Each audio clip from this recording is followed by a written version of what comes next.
هر مسلمان هور خور چې زما پیغام اوري زمون پیغام د سره شیر کوي لایک کوي دا شیر کول هم صدقه ده ځکه چې دا پیغام به هغه چاته ورسي چې دا په ذریعہ به الله مدرسې سره تعاون وشي خخته به څوک راولي شګه به څوک راولي سیمنټ به څوک راولي ساس به کیسه په دې پوښ په دې محله کې څومره خلک دي زمون دا پیغام اوري نو په هم پته لګي چې څوک شیر کوي او نه شیر کوي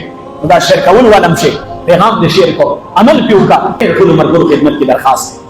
الله رب العزت نه دعا غواړي چې زمونږ د مدرسې کوم کار روان دی چې الله زمونږ په زندګۍ کې او زمونږ په ژوند کې الله د مدرسې ته وجود ورکړي او الله رب العزت د رشد هدایت مرکز ورکړي او تمام انسانیت لپاره الله د خیر ذریعہ وګرځي او دا څه درخواست هم کوو دا خپل کې نه دي چې دې شي سبب له ورځ به کار شروع شي زموږ عزت نو کوم منظور چې الله بس توفیق ورکړي خپل تعاون کولای شي فخم پکار دا شګم پکار دا سیمټم پکار دي سیخم پکار دي یو دانه سیخ کو تاسو مرګو اعظم کو دا ناس مرګ دي یو سیخ په ځاخلمه یو سیخ په بازار تلاري ویل کې یو سیخ 40 فوټه سیخ په سو دی یو سیخ دی واګ ستوران دی یو بورای سیمټ دی واګ ستوران دی ولا کوم کې زنانو کې چاله کې یو سیخ 30 روپے دی یا مثال په تور باندې یو من سیخ اخلمه یو لس شل خفت یا دسته شما یو بورای سیمټ دسته شما یو جنریټر شګه کرشه دسته شما یو د شټرین والا یو کوم پینځو کو لس کو د شټرین پیسې ورکول شما یو رس کې کار یا د مزدور پیسې ورکول شما زمي چې موږ دا تعاون تاسو کولای شي هغه تعاون د نه غواړو چې تاسو په وسه نه ده ما تدیر زینه معلوم دي زه غلام شمه داسې زینه را معلوم دي چې یو اجرت ورلما نو زما دا یقین دی چې یو لنټر پیسې به مال په یو چیک باندې راکړي یو لنټر چې یو لنټر باندې څومره خرچ راځي دا به مال په یو چیک باندې راکړي خمسیدار استقبال به من کوي عزت به من کوي بالغ به مراتب دي خوراک به مرادان دي کوي خو پیسې به پاک نه وي پیسې به حرام وي پیسې به ناپاک وي داسې خلک راته معلوم دي خو تاسو کومونه توالم ډیر به پیژنئ چې باقاعده ما پس سوال جواب کړی دی چې مولوي صاحب زموږ ځای ته لږ راچکر شه چاته دومره پورې ویلي چې مولوي صاحب زموږ ځای ته راغلی په دې پوه شي مولوي صاحب زموږ حجرې ته راغلی الحمدلله ثم الحمدلله یو ځل حجرې ته ورغلی ما او هغه هم داسې ورغلی چې پته راته نه وه مشرانو علماو راته حکم کړی چې دلته حجره کې پروګرام دی او دې پروګرام له راشه بیان له ورغلی ما بیان مې چې کړو د دې مزاج خلاف دې کړو خبر نو ما مخکې چې سچ مو کې تیر شي هغه تیر شي ما امت خبرې کړې چې کوم دې کې وي په دې بوشي چراوتم هغه سره چې ما په خبره دې بدی ویلې ګیټه پورې رسول وته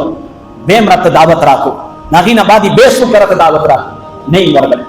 د کربون روپو باندې کاندي لیکن نه ورغل او زه تاسو مسلمانانو ته زموږ دي غریبانو را لګي پیسې پکار یو سیټ کو تاسو واندستا ادي کوئی دې دوه سیخان یو سیټ دوه درې یو بورې سه مټ زما د لګ شي نه پکار دي او پاک او حلال نه پکار مدرسه به جوړ شي لسته به جوړ شي پنځه درې کې به درې مو جوړ کلاره چاپی راکړه پنځه کې به وسره نور په راځي سم مشکل نه ده الله یې کولای شي خو سار لا به سپیکر سي سار لا به بشومان بچی وروړي خیر به نه پړيږي حرام مال باندې جوړ شي پنا پاک مال باندې جوړ شي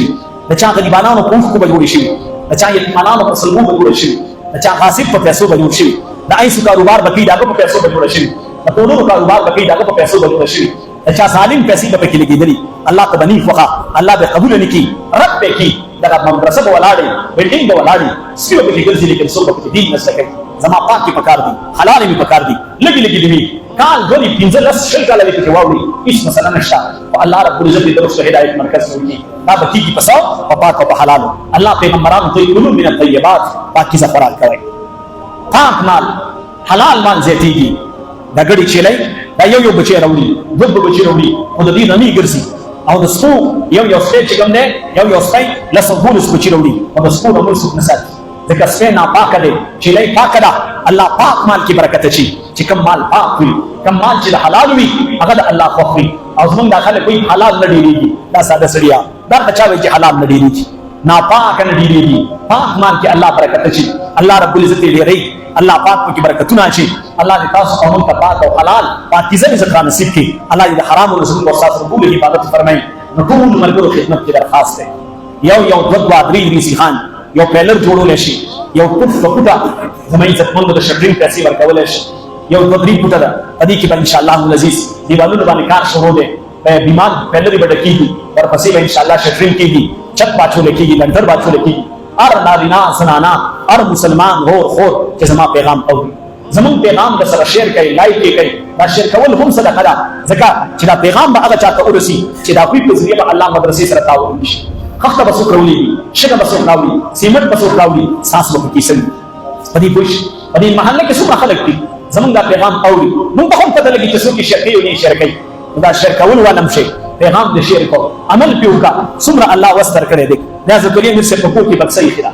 هغې کې د دوی د کور زنانه یا چې د دوی کور ته څوک دم له راشي ماشومان د دوی کور والا درته دبی مبی خلکو له دمۍ هغې ته یې دې کې ثواب شوه هغه پیسې جمع کوي زما عزتمندو دا تاسو خپل کور کې کولی شئ هر یو سړی په دې کور کې بکسه کښېني چېرې په دې کې به د ورځې هر یو کس هلکه لس روپۍ شل روپۍ چې د چا د وسه کېږي واچي صدقه ده په صدقې باندې مال نه کمیږي نبی علیه السلام وایي قسم خوري چې صدقې باندې مال زیاتېږي صدقې سره الله پاک انسان د بد مرګ نه محفوظ ساتي صدقې سره بلاګانې او مصیبتونو نه سړی چې کوم محفوظ پاتې کېږي بلاګانې ورسره پکېږي په صدقې سره بیماری ختمېږي مخکې به خلکو صدقې ورکولې چا بلډ پریشر نه پېژانده چا شوګر نه پېژانده چا کینسر نه پېژانده نن چې موږ صدقې پرېښي دي زما عزتمندو هر کور کې د بلا قسمه قسم بیماری دي نومونه یې چاله نه ورځي دا کومه بیماري ده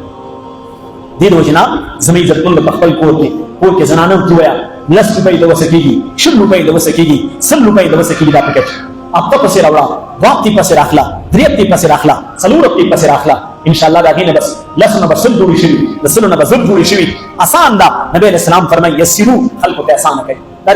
د قربانۍ وخت دي اډو کې در کپراتی هغه اډو کې په کباب خرڅا داغي پیسې په دې کې واچوا د غلو ټینګي خالی پرته ده هغه خرڅا او چې روټي ده هغه خرڅا دغه پیسې په کې واچوا زور چې دې کټ پیسار ده هغه خرڅا دغه پیسې په کې واچوا قسم دې چې کله موږ تاسو عزم وکړو نیت موږ الله پاک پر تاسو